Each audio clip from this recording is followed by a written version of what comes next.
Cameroun, l'écrivain Patrice Nganang a été relaxé et expulsé du pays par la justice. Il était jugé pour des propos menaçants sur les réseaux sociaux à propos de la crise en zone anglophone.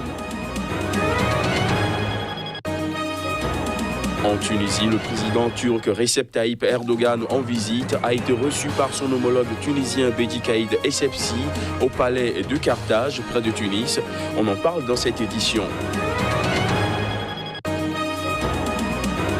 Et puis au Maroc, plus précisément à Gerada, dans le nord du pays, des centaines de mineurs risquent leur vie pour extraire clandestinement du charbon, découverte de leur quotidien dans les mines de la mort. Voilà pour les titres. Bonsoir à tous. Au Cameroun, l'écrivain Patrice Nganang a été relaxé par la justice et expulsé du pays.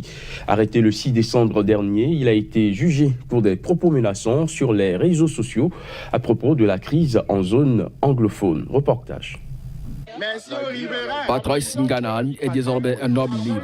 L'écrivain camerounais, arrêté depuis le 6 décembre dernier, a finalement été relaxé et expulsé du Cameroun sur décision du tribunal de première instance de Yaoundé. Son procès initialement prévu pour le 19 janvier a finalement été conduit au tribunal mercredi matin où le procureur a demandé l'abandon des poursuites et sa libération. Une décision saluée par les défenseurs des droits humains.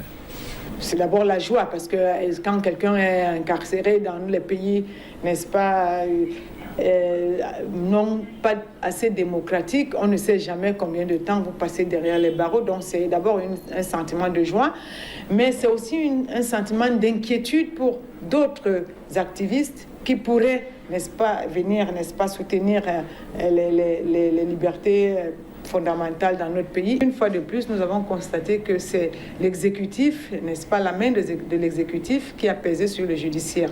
Et ça pose un problème sur, n'est-ce pas, la séparation effective du pouvoir, qui est que tant que l'exécutif n'a pas donné de l'ordre, même un innocent peut rester 15 ans, 20 ans en prison. Et le cas de Patrice Nganang est patent. Nganang a embarqué sur un vol pour les États-Unis. Pour la petite histoire, l'écrivain avait été interpellé à Douala alors qu'il devait embarquer pour Harare au Zimbabwe. Il était poursuivi notamment pour apologie de crimes, menaces et outrages à corps constitué. Des accusations pour lesquelles l'homme avait plaidé non coupable lors de la première audience de son procès et dénoncé par son avocat comme une procédure à caractère purement politique. Le président turc Recep Tayyip Erdogan, en visite en Tunisie après le Soudan et le Tchad, a été reçu par son homologue tunisien Beji Caïd Essebsi. C'était hier mercredi au palais de Carthage, près de Tunis. Plus de précisions à travers ces images. Les présidents turcs et tunisiens ont affirmé ce mercredi à Tunis leur détermination à renforcer la coopération, notamment économique. C'était à l'occasion d'une visite officielle de Recep Tayyip Erdogan qui a signé des accords en matière de défense et d'investissement.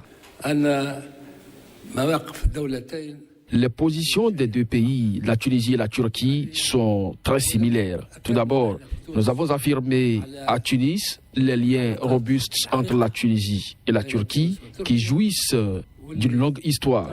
Ces liens sont aussi en train d'être resserrés. ولكنها أيضا علاقات متجددة. هذه الزيارة إن شاء الله ستتبعها زيارات أخرى. Si Dieu le veut, cette visite sera suivie d'autres visites si l'on considère les liens entre la Turquie et nous. Dans à peu près tous les domaines, nos points de vue convergent. قريبا عن وجهات النظر واحدة. De son côté, le président turc Recep Tayyip Erdogan a dit espérer le renforcement des relations économiques, en particulier le commerce et les investissements, et le développement de la coopération dans les secteurs de l'énergie, du tourisme et de l'agriculture, soulignant que les échanges commerciaux avaient atteint environ 1,125 milliard de dollars. Au Libéria, alors que les comptages de voix se sont poursuivis ce jeudi pour déterminer le vainqueur du second tour de l'élection présidentielle de mardi dernier, les observateurs de l'Union africaine ont salué le bon déroulement du scrutin L'organisation a expliqué avoir observé une élection qui s'est déroulée conformément à la loi. Le point à travers cet élément. L'Union africaine a salué le bon déroulement du second tour du scrutin présidentiel au Libéria. Un processus électoral historique selon l'organisation qui a expliqué avoir observé une élection conforme à la loi. Bien sûr, ce processus électoral est historique et cela est dû à l'histoire que le Libéria a connue, mais aussi au fait que c'est la première fois en 70 ans qu'il y a une chance dans ce grand pays d'avoir une transition en douceur d'une administration à l'autre par le biais du processus démocratique. L'une des observations que nous faisons est que l'élection s'est déroulée conformément à la loi et au règlement de la Commission électorale nationale. Je pense que c'est très important. Les premiers résultats encore provisoires du second tour de la présidentielle, qui a opposé la légende du foot et sénateur Georges Weah et le vice-président sortant Joseph Boakai, sont attendus ce jeudi. Au Togo, des milliers de personnes sont une fois encore descendues dans les rues de la capitale mercredi. L'objectif depuis bientôt 4 mois de contestation populaire n'a pas changé. Ils demandent toujours une limitation du nombre de mandats présidentiels et la démission du président Faure Gnassingbé. Nouvelle manifestation au Togo, des milliers de personnes demandant la démission du président Faure Gnassingbé sont descendues dans les rues de Lomé ce mercredi à l'appel de l'opposition. Les manifestations se poursuivent ce jeudi et samedi. L'opposition a également appelé à une journée de vacarme vendredi en demandant à leurs partisans de faire du bruit en tapant sur des casseroles pour montrer leur mécontentement. Pour mémoire, depuis quelques mois, une coalition de 14 partis d'opposition se mobilise organisant des manifestations populaires quasi hebdomadaires. Mais depuis le début des marches, le président Faure Gnassingbé au pouvoir depuis 2005, après avoir succédé à son père, le général Gnassingbé Eyadema, qui a gouverné le Togo pendant 38 ans d'une main de fer, est resté très silencieux. À Gerada, commune déshéritée du nord du Maroc, des centaines de mineurs risquent leur vie pour extraire clandestinement du charbon. Il y a quelques jours, 2 d'entre eux y ont trouvé la mort. Une situation qui a fait monter la tension à travers 3 jours de manifestations pour revendiquer de meilleures conditions de vie et de travail. Reportage. On les appelle les mines de la mort. Dans cette ancienne ville minière, ils sont près d'1 millier à s'aventurer quotidiennement dans des mines désaffectées sans aucune protection et au péril de leur vie. Ossine et Gédouane, 2 frères âgés de 23 et 30 ans, ont péri ce vendredi dans un accident dans une galerie. La mort des 2 frères a été manifestement la goutte qui a fait déborder le vase. Pour la 3e journée consécutive, les habitants ont manifesté ce mardi leur colère contre leur marginalisation et réclamer du travail. On n'a pas de perspective ici. Si l'État nous offrait une alternative économique, nous ne travaillerons pas ici dans les puits. Ils viennent souvent pour enterrer notre puits. Ce sont des associations qui nous soutiennent pour garder notre puits ouvert. Et c'est grâce à cela que nous vivons. Nous sommes très pauvres.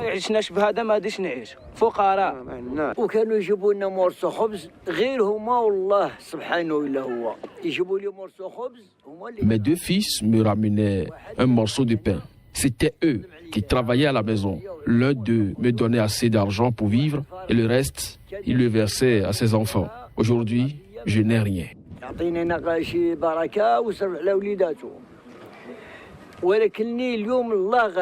Avant la fermeture à la fin des années 1990 de la mine, jugée trop coûteuse par les autorités, l'activité minière à Gerada employait quelques 9000 ouvriers. Elle constituait alors la principale ressource de la population.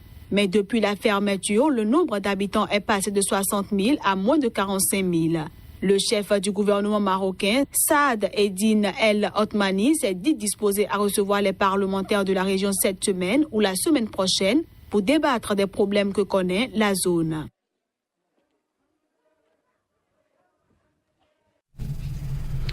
La Russie a perdu mercredi, selon une source spatiale russe, le contact avec le premier satellite angolais de télécom, Angostat 1, lancé mardi dernier du cosmodrome de Baïkonour au Kazakhstan.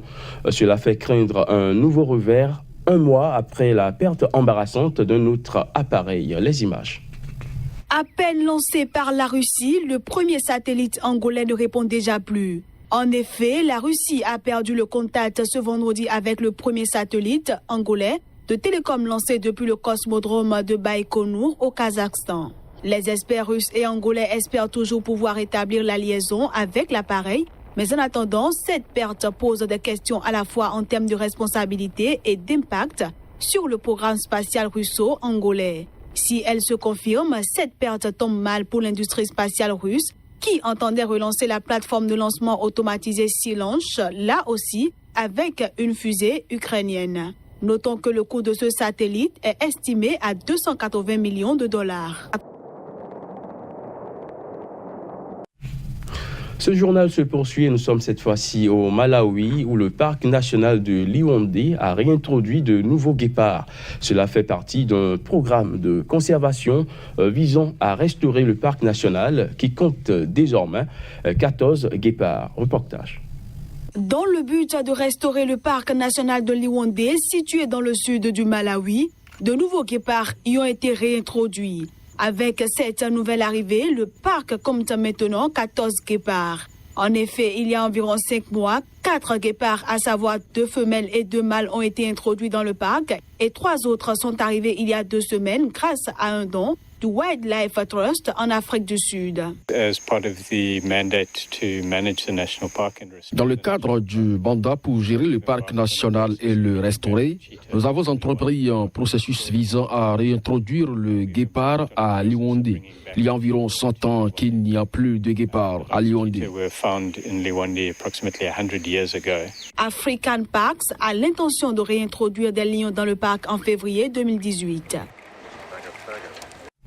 Du sport, avant de refermer cette édition, le sélectionneur du 15 de France, Guy Novès, a été remplacé à la tête d'un panel d'entraîneurs du championnat. Désormais, c'est Jacques Brunel qui en est le représentant officiel. Ces entraîneurs l'assisteront avant chaque rendez-vous international. Il est question d'un format inédit censé remettre les Bleus sur le chemin de la victoire. Au grand mot, les grands remèdes, dit-on. En plus d'être le premier président de la Fédération française de rugby à limoger un sélectionneur en cours de mandat, Laporte a décidé d'innover en instaurant, aux côtés de Brunel, nommé jusqu'à la Coupe du Monde 2019 au Japon, une commission de suivi des internationaux. Le rugby français est dans la difficulté depuis 6-7 ans. C'est une évidence. Ce serait irresponsable de notre part de ne pas faire quelque chose. Et moi, j'ai plus envie de voir ce que j'ai vu là, quoi. C'est-à-dire une équipe de France qui doit perdre contre le Japon, puisque si le joueur transforme un essai, on a perdu. Il faut dire les choses comme elles sont. Et puis surtout, pas de rébellion, pas de révolte, pas d'âme. Enfin, ce qui fait qu'on a du mal à remplir les stades, parce qu'on renvoie une image négative. Donc il faut redonner un nouvel élan, une nouvelle dynamique, que tout le monde, que les acteurs du monde professionnel se mettent autour de cette équipe de France, voilà, pour la rendre plus performante. C'est aussi simple que ça. Je pense que Guy n'était plus l'homme de la situation. Ça ne veut pas dire que c'est un mauvais manager. Il a un palmarès considérable et qu'il faut un palmarès que l'on respecte et que je respecte. Mais voilà, nous avons estimé que c'était plus l'homme de la situation et qu'il fallait partir sur un nouveau projet avec de nouvelles têtes et encore une fois une véritable synergie avec le monde professionnel. Le tournoi des 6 nations débute en effet le 3 février et le premier rassemblement des Bleus est prévu le 21 janvier. Aussi faut-il éventuellement envisager pour cette première échéance un pool restreint.